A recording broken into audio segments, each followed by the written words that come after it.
This is a very ornate Bible with all kinds of interesting diagrams, but way back here, I marked it here. Alright, we're going to try very carefully to move this. This is only a few more times we can do this in recorded history.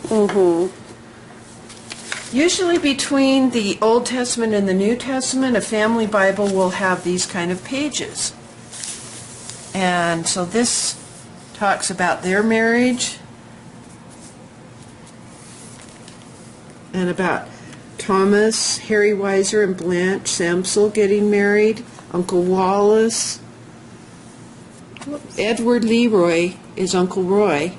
And remember later when Bessie passed away, Bessie Arrowsmith, actually they're from Murray, Utah, the Arrowsmiths. That's Uncle Roy and his second wife, Maud Jacobs. But anyway, someday this will all make sense to you.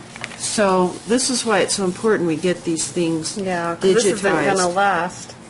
What's the best way to digitize something like this where it's bigger and it's so fragile?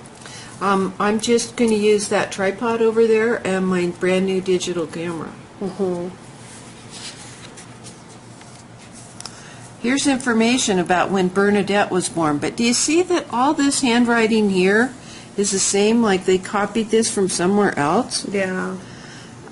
So it made, there's Roland Weiser, but this is like, here's some kind of handwriting, here's some more handwriting, different ink, and then we'd have to compare this. Here's something completely different. Kenneth Wasden Weiser, this is the infamous younger cousin that Dad tells the story. Let me tell you about Kenneth.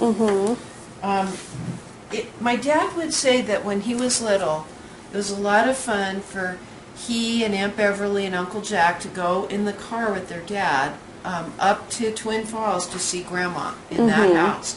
And they thought nothing of sleeping on the bare wood floor in that house because it was so fun to go visit with Grandma. And Dad said, I mean, you know how we just went to Walmart and you were thrilled to have air conditioning in the seat. They didn't have such conveniences. As a matter of fact, the windshield wipers yet didn't have a motor on it. So my dad said whoever sat on the front seat next to the driver would have to manually switch the wipers back and forth. And from Salt Lake to Twin Falls, that's quite a few hours. You'd be dead. Also, when they built the cars, they had wood floors. They weren't, they were just strips of wood, and water would splash up between them if they hit a puddle. And that was it. That was it. There wasn't carpeting and all these fancy things. But anyway, one of the times when Dad was very little, and remember he was from the big city of Salt Lake, he went up to see Grandma, and Kenneth was born quite late in life, and he was a young boy at the same time my dad was a young boy, probably kindergarten age. And so grandmother, his grandmother, sent them out to gather eggs from the chickens in the chicken coop. And one of the chickens, a couple of them had a tendency to go up in the loft, in the hay loft in the little barn they had. And so they'd have to climb up a ladder and check around there to see where the chickens were roosting to get the eggs. And so Kenneth was saying to my dad, he was trying to hold 3 or 4 eggs all at once. And Dad's like, what do I do with all these? And he said, oh, just stick a couple in your pocket, it'll be fine. So Dad slipped them in his pants pocket, and they climbed down the ladder and kind of ran around till they got to Grandmother's kitchen at the back door. And then, by then, Dad was quite aware that it was not a good idea to put eggs in your pocket because you had egg yolks and stuff dripping all over. And he was starting to cry.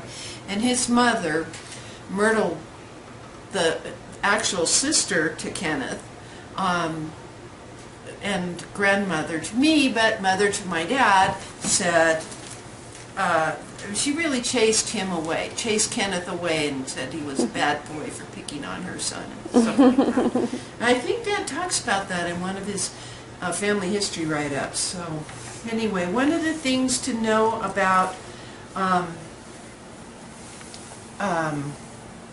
family Bibles is we need to look at this more closely for a publication date. We already mentioned if it looks like all the handwriting's the same and the same ink like here, this information was probably copied from some other place. Like there's the connection to Loveland, Colorado and things. Glenn was born in Salt Lake City. Beverly was born in Salt Lake. Jack was born in Salt Lake, but they don't have the dates yet. Yeah. And then I got to tell you that I wrote these things in here. Charles Switzer Weiser was born. This is Grace Weiser's father, Grace Weiser's mother. So a couple of other people have added to it over the years. So, and it's important to understand who wrote it and when, because I think I know the answer to this, but... Give me the answer then. Well, my guess would be because as time goes on, we start remembering things wrong, or we get foggy with the dates. I cannot relate to that whatsoever, and get the camera off my face. But you're right. This is secondary information, or second-hand or third-hand information that's being provided in a family Bible. Here it says Cheryl Player died 15th of something or other. They put March 1942 and was interred at Queen Anne Cemetery.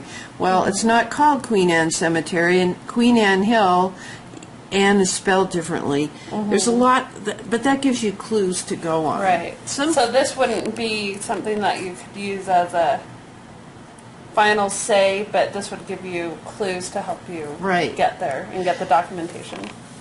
Very good.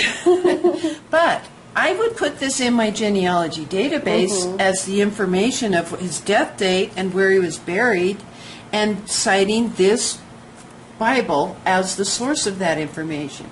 But as additional information may come to light, then I can augment that and add that to my profile for that individual. It's kind of cool how we can do that sort of thing. Right. So let's see if we can see a date of publication on this. I have no idea. These front pages are quite worn. No, not yet. We may not have a title page. It's so old. Here's Proverbs. It's way out of place. I still sing that little song so I can remember the books of the Old and the New Testament. What on earth is that?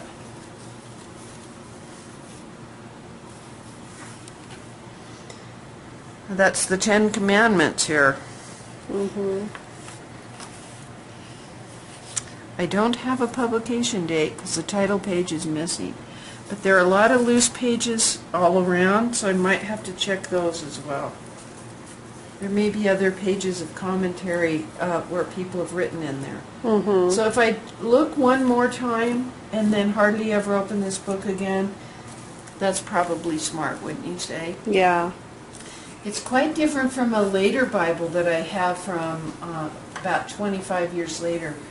The family Bible on the Goring side doesn't have these deep carvings into this leather. I don't know how on earth they did that. It's a beautiful, beautiful book, and it's very big. Yes, and it weighs a ton. And when we were evacuated for our fires last week, it's one of the things Mr. Mert knew to save. Way to go! Yeah, way to go, Gordon.